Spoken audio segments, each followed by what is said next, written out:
Hi అండి, నేను మీ విజయ. గున్ని రసోయిలందరికీ స్వాగతం, సుస్వాగతం. ఈరోజు నేను మీకు వేడివేడిగా చామదుంపలు పెరుగుతో చేసిన కర్రీ చెప్తాను.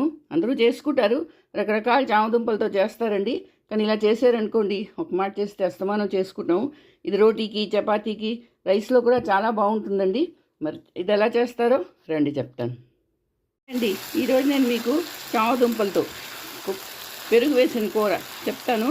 చాలా చాలా బాగుంటుంది. ఇగో చూడండి, ఈ రోటీలోకి, చపాతీలోకి చాలా టేస్ట్ నదిరిపోతుందండి.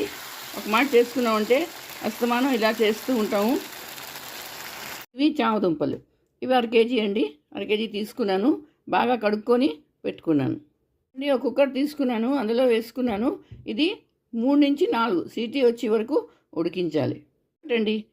చామదుంపలు ఉడికిపోయి చల్లగా అయిపోయి దీన్ని తరుక్కున్నాను. ఇగో రౌండ్గా ఇంత ముక్కలు చేసుకొని పక్కన పెట్టుకోవాలి.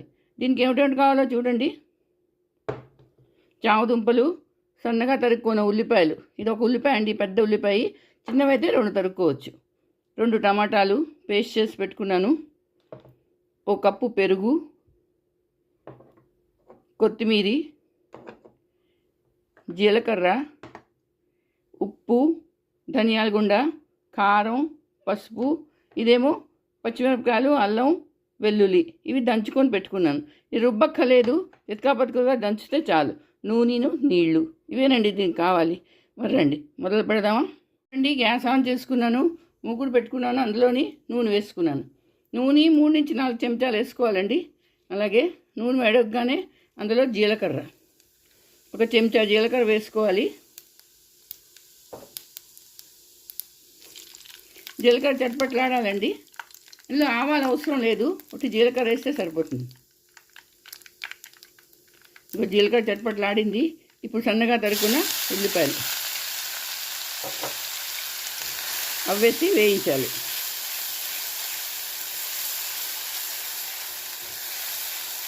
కొంచెం గోల్డెన్ బ్రౌన్ అయ్యే వరకు వేయించాలండి. ఇది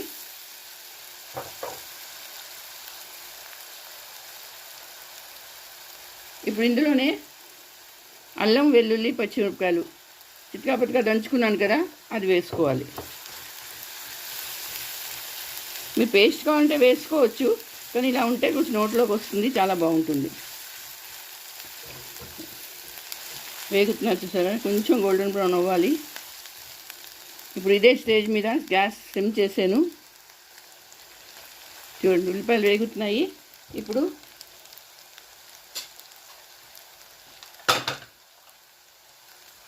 అర చెంచా పసుపు,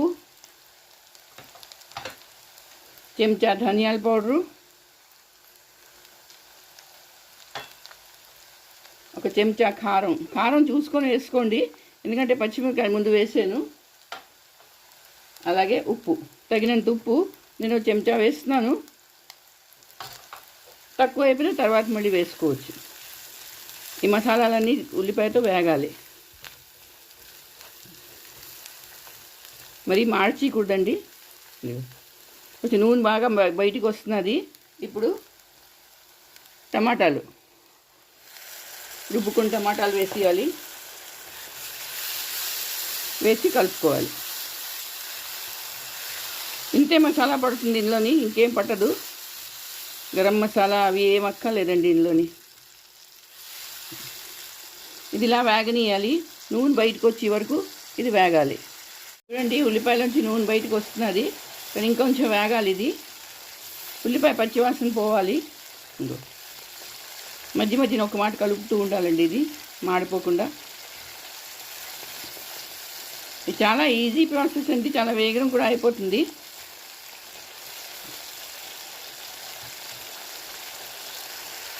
చూడండి, ఉల్లిపాయలోంచి, మసాలాలోంచి నూనె బయటకు వచ్చేసింది, సరే కనబడుతున్నది. ఇప్పుడు 1 కప్పు పెరుగు, గిలకట్టు పెట్టుకున్నాను పెరుగు. ఇగో ఈ పెరుగు వేయాలి, వేసి కలుపుకోవాలి. గ్యాస్ సిమ్లో ఉంచాలి. పెరుగు వేయగానే దీని టేస్ట్ మరీ ఎక్కువ అయిపోతుందండి, చాలా బాగుంటుంది. ఇది కొంచెం సేపు ఇంకా వేగాలి, పెరుగుతో పాటు వేగాలి.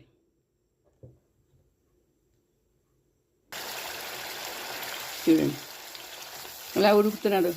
కలర్ కూడా మారిపోయింది చూసారా. పెరుగు వేయగానే ఇది పనీర్ కూర టేస్ట్ వస్తుంది ఇట్లోని.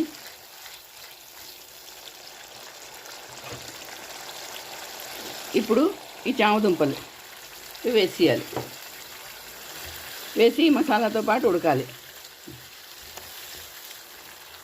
ఆల్రెడీ చామదుంపలు ఉడికినవేను, కానీ మసాలా అంతా పట్టాలంటే ఇప్పుడు కొంచెం వాటర్ వేసుకుంటున్నాను.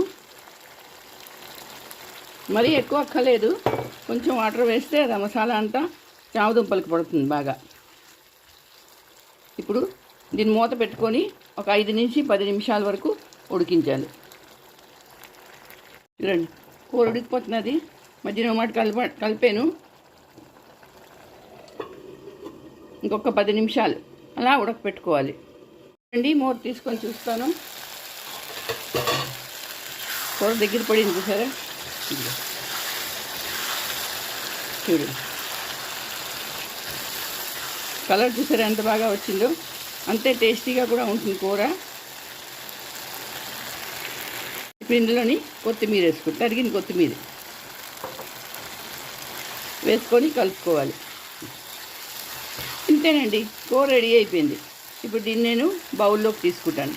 ఇదిగోటండి, పెరుగుతో చేసిన చామదుంపల కర్రీ రెడీ. సరే, ఇదిగో చూడ్డానికి ఎంత బాగుందో, తినడానికి అంతకన్నా ఎక్కువ బాగుంటుందండి. ఒక మాట చేస్తే అస్తమానం మీరు చేసుకుంటారు. చూడండి, చూసారా, చాలా వేగం కూడా అయిపోతుంది, ఎక్కువ టైం పట్టదు. మరి మీరందరూ కూడా చేసుకోండి, అందరికీ చేసి పెట్టండి. అలాగే నా వీడియో నచ్చితే తప్పకుండా లైక్ షేర్ చేయండి. నా వీడియోకి కమెంట్స్ చేసి చెప్పండి ఎలా ఉందో. కొత్తగా కానీ ఉంటే మాత్రం తప్పకుండా సబ్స్క్రైబ్ చేయండి. మళ్ళీ ఇంకో వీడియోతో కలుస్తాను. అంతవరకు సెలవు.